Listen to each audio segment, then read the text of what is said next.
So I spent a good 40 minutes doing my first recording of this without realizing that my mic was even on. So now I had to go do this all over again. Either way, this is ARS Technica, and this is another video of showcasing why no one takes video game journalism seriously. This time talking about Baldur's Gate 3 Early Access. At this point, I can just make this an entire subsection of videos talking about why game journalists and game reviewers from reputable game sites are seen as jokes in the for the common person who plays video games because of reviews just like this one. So, level 1 chicken nugget. I played 15 hours of Baldur's Gate 3 Early Access and I want them back. Answering the question nobody asked, what if Michael Bay made a D&D 5e game? Just starting off with a horrible take. But let's keep going with this. When I got the chance to play Baldur's Gate 3 in Early Access, I jumped on it. I've been a D&D Dungeons & Dragons enthusiast for roughly 40 years. I'm telling you right now, him saying that he's a Dungeons & Dragons enthusiast is effectively saying that I have played Dungeons & Dragons based video games, or I have seen Dungeons & Dragons based podcasts and stuff, but he has not actually played Dungeons & Dragons. And as we go through this, you will blatantly see that this is true, that he has not played D&D, he has just seen others play D&D, or just play D&D based video games, and he's using his knowledge of that to judge on this. But let's keep going. To the best of my knowledge, I played every single licensed D&D and a D&D computer RPG ever made. So yeah, I guess this is admitting that he doesn't play D&D, he just plays the games licensed around them. They haven't all been winners, but the original Baldur's Gate was probably the most widely loved of the franchise. It boasted an expansive, interesting world with bold voice talent and characters. The new entry in Baldur's Gate series unfortunately not come from the same cloth. False.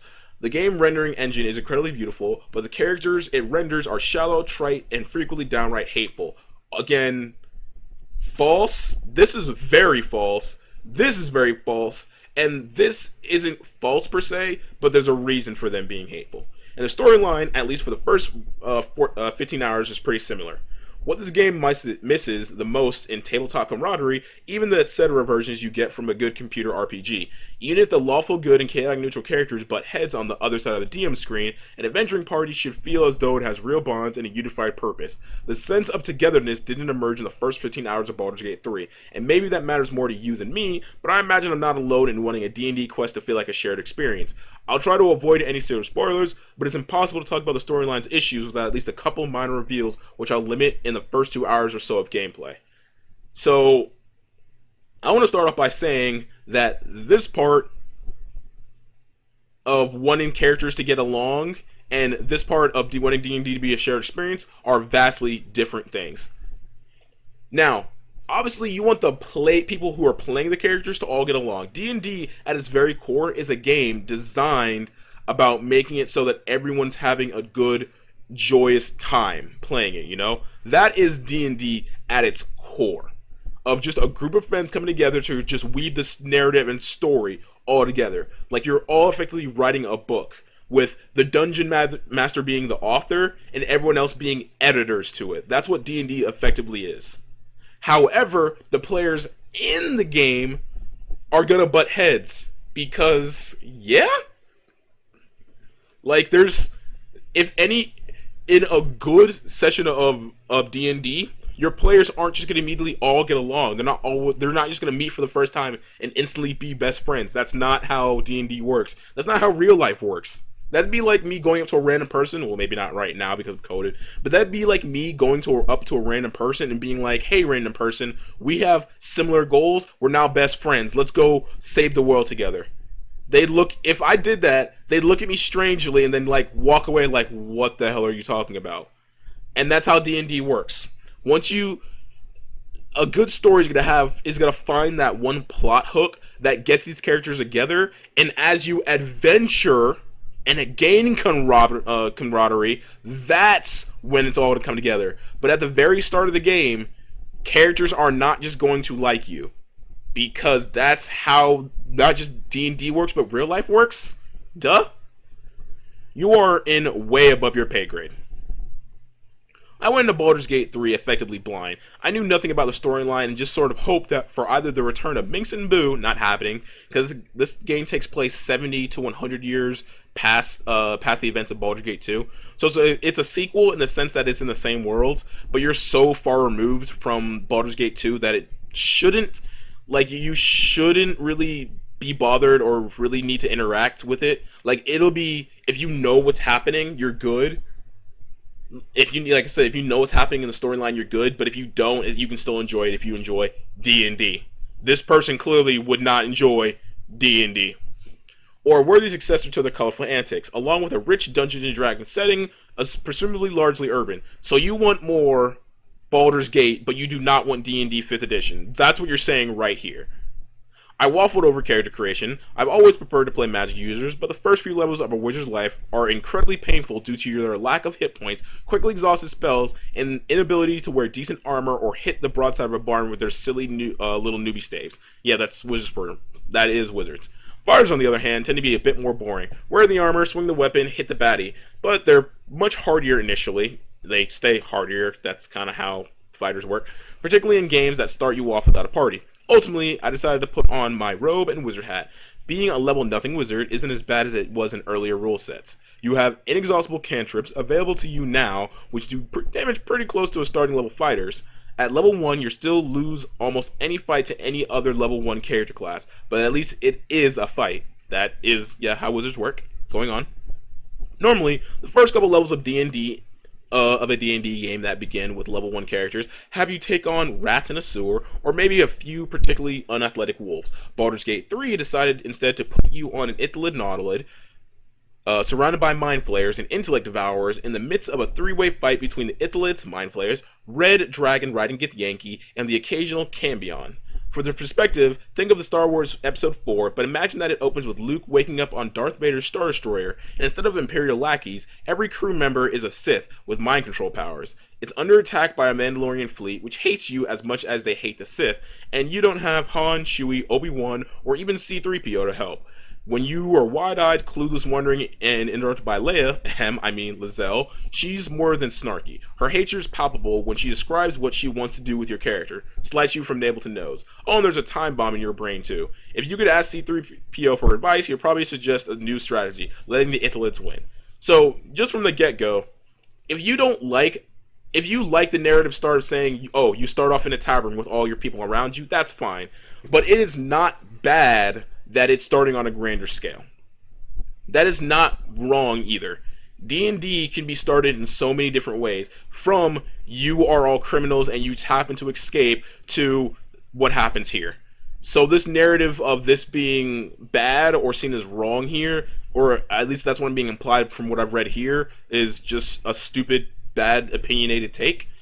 If your opinion says this is bad, that's fine, that you don't have to like this, but don't push this across as being bad, especially because I think that opening is awesome as shit. The opening has this amazing CGI cutscene where you see a Mind Flayer literally putting a parasite into your eye. Like, you had to look as the parasite kind of furls out, like literally right in your face, and goes into your face as you black out. It is absolutely amazing. And the entire plot hook, why all these characters come together, is that they all have these things in their brain, and they realize that if they do not get it out, they're all going to die and or be turned into Mind Flayers. So that is how it is. And there's a reason why Lizelle hates you, but we'll go into more of that later. Your party hates you, and so does everyone else. The above image gallery, so here, let me show you the image gallery. We have Shadowheart, the cleric you get. We have the rogue you get here. Valeron. We have a group of innocent people who are attending to the Mind Flayer because it's using his mind magic to convince them that they're trying to get an innocent child out. Here's the Mind Flayer. Here's some rolls, and here's the people about to attack you because the Mind Flayer is saying that you want to kill a child. The above image gallery serves to make one thing clear. Lizelle's loathing for your hero character is not a one-off in Baldur's Gate 3. The next recruitable character you find is an evil cleric. She's not evil. Just because she isn't like the atypical, holy, I'm friends with everyone cleric doesn't mean she's evil. Just because you haven't played D&D enough to know that doesn't mean she's evil. Who's all but accused of being a creepy incel stalker. That's also equally false. That's another thing I hate about video game reviews in the current day and age. They will spread false information and point it out as true, even though anyone who's played the game knows this is false. She is, as long as you aren't one of the races that gets Yankee, she's more than amicable. She'd be like, oh, hey, you're the person who tried to help me on the ship. Thanks for that. And as long as you don't, like, pry into her, like, private life from the very get-go, she's like, yeah, I guess we should try to work together to try to get this thing out of our brain. I'm Shadowheart. Nice to meet you, Shadowheart. And then you join together.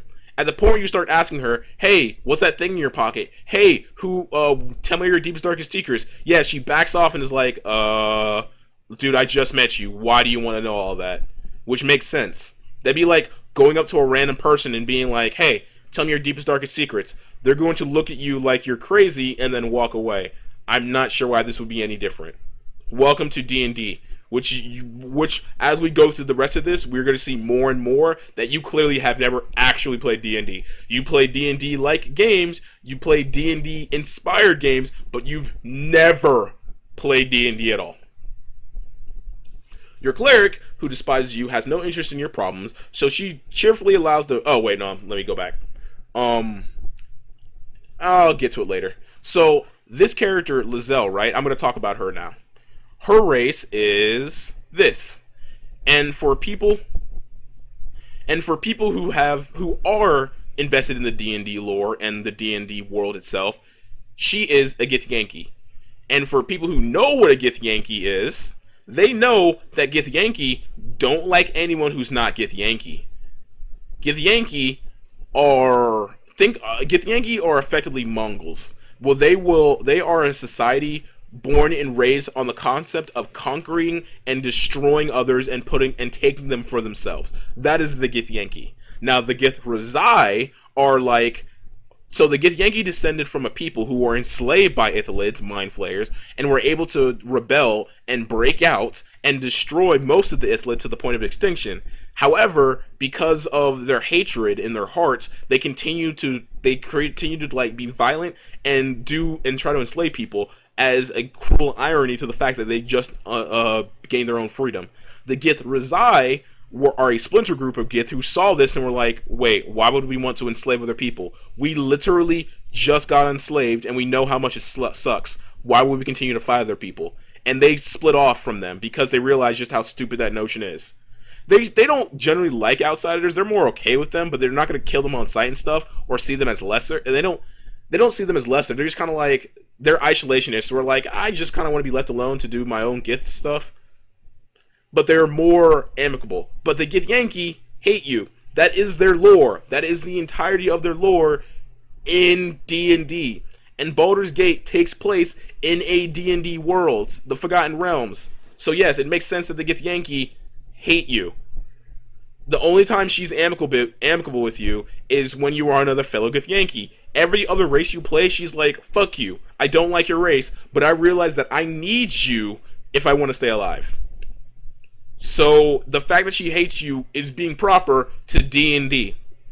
I'm sorry that you have only played D&D based games where everyone's immediately best friends, but in a good D&D session, in a good world where you have all these different random characters who come together, people aren't just going to be best friends.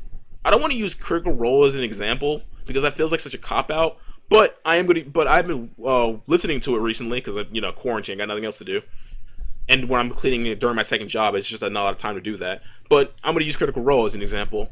I've been watching Campaign 2, so I'm going to use that. When they came together, they weren't just instantly best friends. Caleb and Not were going to think about quitting these guys and were willing to abandon them at the drop of a hat when they first met. Yasha and Mollymonk were good friends from working together previously in an almost Assassin's Zero kind of thing. But they were just kind of like workers at a fair. Jester, Ford, and Bo were friends from helping defeat a snake thing, but they were just that, friends. It took literal months of them being together to create that camaraderie. And just like that, a Githyanki isn't going to change her entire ways and suddenly like non-Githyanki people in a day. That's not how racism works races work in the first place. It takes months, if not years, of camaraderie for people to get past their stigmatisms on how they see people. And that's how the Githyanki are likely to work, and that's how this character is likely to work. I can already almost assume that it's going to be like, I don't like you because I see you as lesser. And then as each act goes on and more time goes on, it's like, you know what? You aren't that bad, man. Maybe I need to change my mindset. I can almost guarantee you that's what's going to happen. But at the very start of an adventure, a Githyanki is going to hate you because lore. And again, thank you for clearly showcasing that you've never actually played D&D. But let's get back down into it. So, the next recruitable character you find is an evil cleric who all but accuses you of being a creepy incel stalker. False, you went to the wrong dialogue options. After that, you meet a vampire spawn rogue who introduces himself by way of attempted murder. After a spirited round of the old, hey, what's that in the bushes game, he tries to pull a knife on you. Yes, he does. That's what he does. Now, here, this next part is one of the only few reasonable criticisms that he has in this game, and I personally agree with it, and I hope they fix it in the final product. Your cleric, who despises you, no, she doesn't despise you, you chose the wrong dialogue options, has no interest in your problems, so she cheerfully allows the rogue to try to backstab you. She continues to ignore the whole incident while the two of you roll around in the dirt with his knife at your neck. One way or another, the encounter ends with him in your party, but nobody feels good about it. If that leaves a bad taste in your mouth, buckle up, it's about to get worse. Again, welcome to D&D, where people have different motivations, and not everyone from the get-go is a goody-goody two-shoes, because that's how D&D works. Immediately after recruiting the rogue, you encounter 3 distressed, stranded fisherfolk who believe they're excavating an injured child from the rubble. The child is an Ithalid who is mind controlling them, and if you want them to believe you, you need to pass a rather difficult charisma check. If you pass, they express shock, loathing, and distrust of you before fleeing. If you fail the check, the Ithalid convinces them you want the child to die, and it's civilian murdering time. Yeah. By the way, this entire section right here is false. Yes, Ithalids, creatures who are literally designed from the get-go to be a higher level than level 1. I think the lowest level Ithalid you see in this game in just Act 1 is level 6. So yes, when your level 1 character has to convince a bunch of random commoners that this creature is a creature who's able to use mind control, it's going to be kind of hard to talk them out of it as a level 1 character. Ithalids, by their very nature of what they are in the lore of D&D, are incredibly powerful mind benders who are able to control people because their mind controlling antics allow them to do such. They're Ithalids, they're mind flayers, that's what they do. So yes, it's going to be hard to kind of convince people just by talking that an Ithalid's mind control needs to be faded away. Because D&D. I'm sorry you've never played D&D before. And this part where you have to kill the civilians is also false. But we'll get into that later. There's only a 35% chance of convincing the innocent fisherfolk the party is not their enemy. Also false, by the way. Depending on what your charisma is, the check is easier. Because again, people with higher charisma bases have easier time being charismatic. Because D&D. So without determined save scumming, this encounter generally ends in a fight, whether the player wants it to or not. That's already depressing, but the game combat engine also makes it unrewarding. So, thank you. This line right here is probably the final showcase that this man, as an enthusiast, can you hear the quotation marks? As an enthusiast, has literally never played D&D. Anyone who's played D&D right now can think of a story in their head, whether they played 1 game or 100, can think of at least one story where it's like, alright, I want to do this thing, I roll for it, nat 1. Okay, so basically the exact opposite of what you want happens. But that's just D&D. And in D&D, you can't say, oh wait, I want to load my save and try to re-roll that again, unless you're a halfling, but you know what I'm trying to say. But that's just how it works, fam. You don't save scum games like this. In D&D, you just gotta go where the dice lie, and at times, the dice won't be in your favor. In turn, though, when you get that nat 20 on a check that should damn near be impossible, you feel like a goddamn god. Oh man, you need a really high check to be able to think of how to get out of this dungeon. Nat 20. It feels amazing. D&D has those highs and lows, and you shouldn't be save scumming to only get the highs, because the entire point of D&D is that you're supposed to counteract those highs with those lows, and you're supposed to take those in with a grain of salt and keep moving forward. So this notion of, oh, you should save scum because you didn't like that you get the bad rolls is just nonsense. Fantasy combat in any genre is unlikely to ever be realistic, and wouldn't be much fun if it was. The art of creating RPG combat systems lies in finding a way to make the flows seem fluid and the challenge approachable and fun, without ruining suspension of disbelief. The combat system in Baldur's Gate 3 does not create good art. Thank you for telling me, again, if you needed more proof that this man has never actually played D&D, especially 5e D&D, we're going to read it in this next few sections. In-game combat is relatively straightforward, turn-based affair. The idea is to get melee combatants up close and personal, and keep squishy archers and spellcasters out of reach. In some fights, there will be terrain to take advantage of, but doesn't seem to be a cover mechanic, but characters on high ground have an advantage against characters beneath them.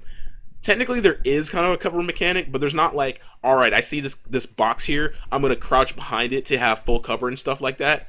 There is that, but there's not like a mechanic to play around it. If you get behind a set of boxes, your opponent will have to move around the boxes, i.e. remove your cover to hit you. And if you get behind boxes and you try to hide, it's easier because your opponent can't see you, which is important for rogues and stuff. So there is cover, but there's not like a hard cover mechanic. You can't go just hard Overwatch mode like you would in XCOM or something, you know? Unfortunately, the party can only have 4 characters at any one time, assembled piecemeal out of whatever pre-made characters the game has handed the player. With the squishiest magic using main, my battles felt like a constant awkward strain to keep a never-ending stream of better armed and armored combatants off of me, and for much of the time, doing so without more than a cleric and a thief, neither of which is a tank in its own right. That's because with the way he went at the starting area, he went and got the cleric and thief first, but didn't get the fighter character. However, in what world do you put in D&D that clerics aren't tanks? Are you kidding me? In 5e D&D, the tankiest characters in the game are generally going to be paladins. Okay, just like general raw AC levels of tank. What I mean by that, obviously, if you want to take like the least amount of damage, you'd probably go a totem barbarian. But in the terms of taking the least amount of damage because of really good armor, that is the ballpark of paladins and clerics. Those are the only 2 races that don't have to like work and finagle to get heavy armor. Paladins get it from the get-go, and life clerics get it from the get-go. So this notion that clerics can't be tanks is just another showcase that you don't actually play D&D, or at least 5e D&D. The game's arbitrary dichotomy between movement points and action points frustrated me even more. The third image in the gallery above shows the end of a typical round, with what appear to be almost entirely unspent actions for both characters shown. In reality, those characters both use their action, usually an attack or spell, sometimes a potion chug or helping up a downed comrade, and now the only thing they can do is move. In most games of the complex movement system, Wasteland 3 being one example, running, attacking, and miscellaneous actions all draw from the same pool of movement. You can run a couple of meters and attack, or you can attack twice, or you can run halfway across the screen with no time left to attack. In Baldur's Gate 3, you can run all the way across the screen and attack, or you can stand motionless, attack once, and end the round with an enormous movement bar left unspent. So, what you just described is 5th edition Dungeons & Dragons.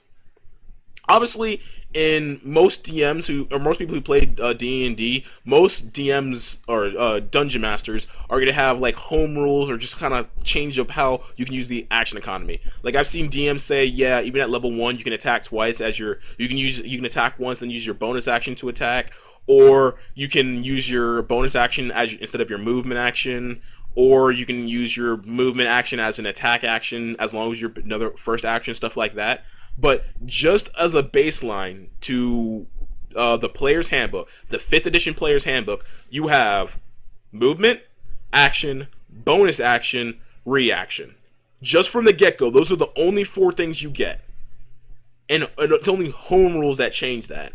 And as your character grows, gains new abilities, gets your levels up, you'll be able to do different things in those actions. But from the baseline, that's it. That's how it works. A level 1 character, you can move, you can attack, you have some kind of bonus action, you can reaction if they move through your attack, or if they move through your attack square, giving you an attack of opportunity.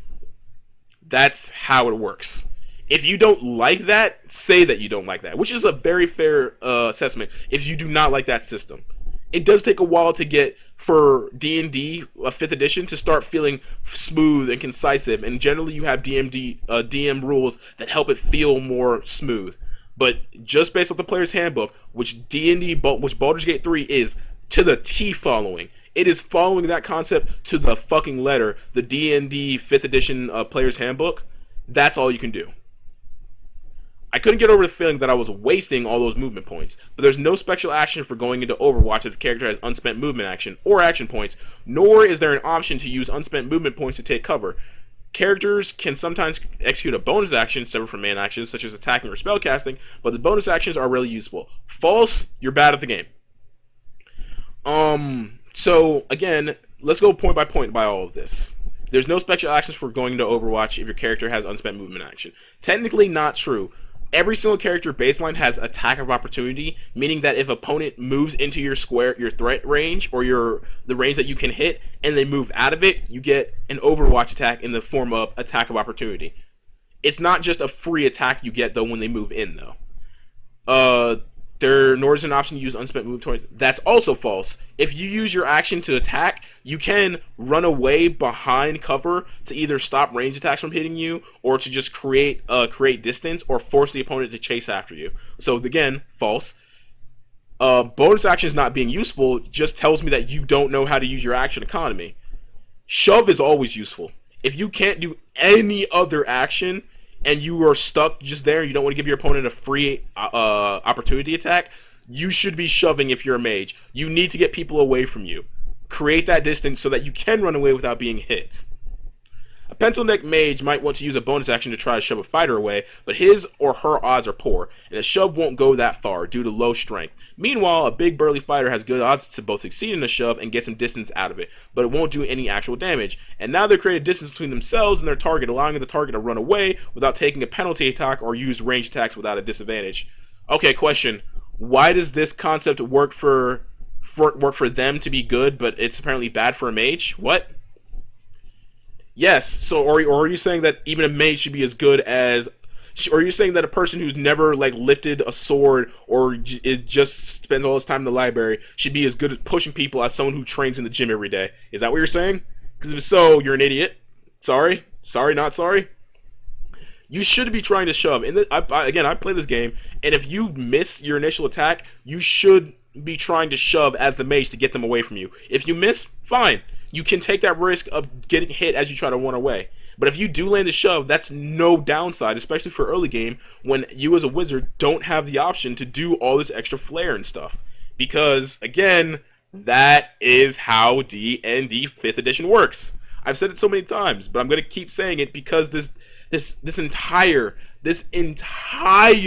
article is just someone who's never actually played D&D and is just whining that he's now playing D&D. That is it. That is this entire article. To be fair, movement and action have been treated separately in D&D 5 rules for a long time. I'm surprised you actually know that. And it doesn't usually feel this upsetting. You've never played D&D.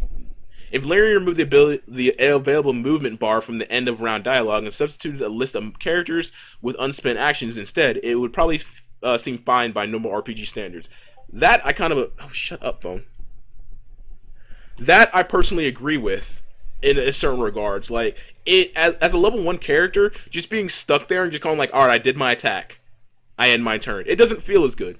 But the more and more levels you get into the 5th edition Dungeons & Dragons when it comes to the player's handbook, and then you're doing things like, alright, I move up, I attack twice, I then use my Misty Step to teleport away as like a warlock. Or, as a barbarian, I'm going to reckless attack, divine smite my opponent and hit them 3 times with radiant or necrotic damage. As a monk, I dash in, I hit them twice with my 2 normal actions. I flurry of blows hit. I then move back away after hitting them 4 times and stuff like that. It feels amazing. But at level 1, you're not going to have these options because D&D 5th edition. Dialogue feels like a punishment. Just after murdering the small band of confused fisherfolk, by the way, that's false. You do not have to kill them. because this person has literally never played D&D before, or even looked at his options, by the way, because after you play the game for a little bit, you can see this option on the mouse over right here. You know what that is? Knock people unconscious. He didn't have to kill these people. There are multiple ways that you could have done this without killing these innocent people. You could have knocked them unconscious using the knock unconscious attack. And this is even far more forgiving in this version than in general D&D, because it does the base damage of whatever you're attacking with. I don't think you can do unconscious with spells, but you can do a melee attack and choose to do non-lethal damage to knock them out. You could have killed the Ithalid on the ground, breaking their mind control. But because you've never played D&D before and are so set in the way of how you played D&D liked video games, you don't know that. And you're trying to blame the game for saying you had to kill people? No. Get out of here with that nonsense.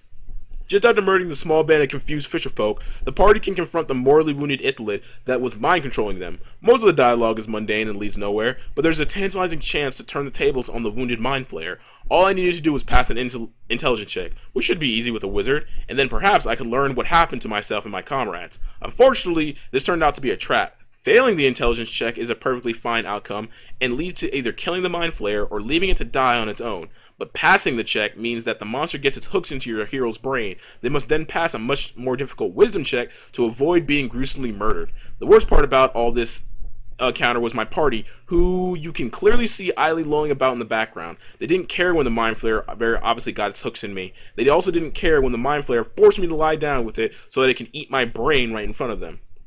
Normally in an RPG, I'd use my imagination to fill in the gaps. Perhaps my party was trying and failing to stop me, or perhaps they were also under the mind flayer's control and the game didn't do a good job showing it. Unfortunately, BG3 has an incredibly detailed and beautiful real-time rendering engine, and I can see them hanging out disinterestedly. They don't look worried, they're not struggling, and they don't have their hands at their temples to fight off the mind flayer's influence. They just don't care.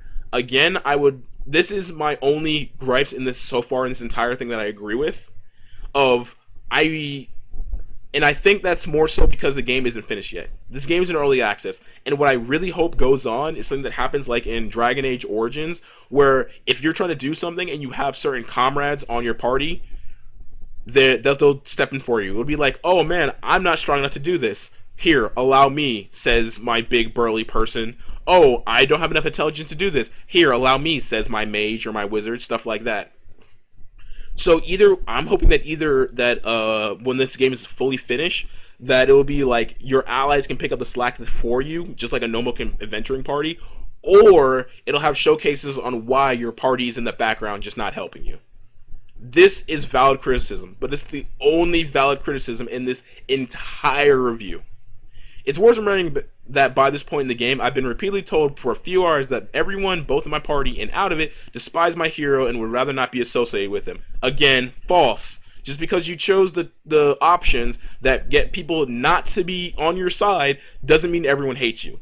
There's a fight that you were able to do soon after this where you actually stop a group of goblins from invading a township, and the 3 people who you save outside, as well as the people inside, are like, holy shit, thank you so much for saving us, man. But because he chose options where it's like, hey, give me all your money, or hey, give me all the details of your life, his allies aren't going to like him. On top of, once again, everyone in this world, it's a living, breathing world. Everyone's not just going to like everyone. The Yankee, who are known as violent enslavers who attack people, kill people, and take them as slaves, are not going to be seen as a good light in the face of like 99% of the population out there. In fact, this game even goes farther than that, and if you started to get Yankee, Shadowheart doesn't join you. She's like, I'm not joining you, Yankee, you'll kill me in my sleep. It's because every single character in this world is supposed to feel like a living, breathing human, and just like, or human being, sorry, and just like that, every character has things that they will and won't associate with, just like in real life. There's a reason why racists are racist. There's a reason, well, not, you know what I'm trying to say. People aren't just going to immediately like each other for no good reason, because that's just how fleshed out worlds feel. If everyone was just immediately on your side and immediately wanted to be your friend, that would be bad storytelling. I'm sorry that you don't get to be the special little snowflake that you want to be in D&D. I'm sorry that you're not able to live out your perfect little world fantasy in D&D. I apologize for that, but you need to get over yourself. Stop wanting to be a special snowflake, period. Let's see. In the interest of avoiding spoilers, I'm only talking about the first about this one encounter. But this encounter is a part of a distinct pattern. This version of Foreign generally seems to hate your character and to love innocent people being murdered in a very nearly equal measure. Again, just because you're too stupid to know the mechanics of 5th edition Dungeons and Dragons, or take a look at your skill bar and see that you can knock people out. It literally says make someone unconscious. Doesn't mean that this game is innocent people happy to murder innocent people. Just because you're bad at the game doesn't mean you should give point of false flag to the game. Conclusions. If you're looking for the prettiest, flashiest RPG to ever grace a computer screen, Baldur's Gate 3 is almost certainly what you're looking for. There are few or no pre-rendered cutscenes, since the real-time engine itself is capable of producing nearly photorealistic scenery and faces. For the most part, the game's engine also avoids the uncanny valley of humanoid faces that are almost, but not quite perfect. It's very easy to watch your characters interact with others, feel like you're watching a movie, with fully rendered faces, bodies, movement, and expressions. Unfortunately, this greatly magnifies the flaws in the scripting of both language and action. Your character feels real, yes, because they're real, but he or she also feels like someone who has only attended a couple improv classes and has been given vague but firm instructions on how to react to things. Beyond the good... Wait a minute! It's your character! You can literally decide how real or not real your character acts. There is options where, like, the person who tried to stab me, no, I don't want you on my side. You tried to stab me. Leave. In fact, I'm fairly sure that you can kill, there's an option to straight up kill Lizelle once you're in this tutorial area. There's an option to kill every single one of these playable characters if you feel like they are going to try to murder you. And that's totally fair. So this nonsense of these characters, they're only as real as you make them, your character is only as real as you make them feel real. So not only do you not play D&D, you don't know how to just create interesting characters. That's on you, not on the game. Beyond the good looks of the graphics, I haven't found much in Baldur's Gate 3 to recommend it. Your characters and party feel like an insignificant gnats and are forced by circumstances to do and see awful things they're not powerful enough to change. This right here, more so than anything, either blatantly showcases to me that you've never actually played D&D and you just want a power fantasy of you're this big dick wizard just flapping around and everyone should like bow down to the call of you being some legendary hero for no good reason. I'm sorry to say this, but you have to realize that in a good D&D world, you are an insignificant gnat.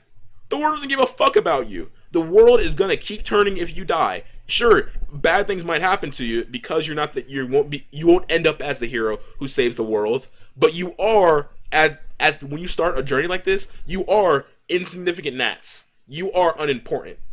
You do not matter.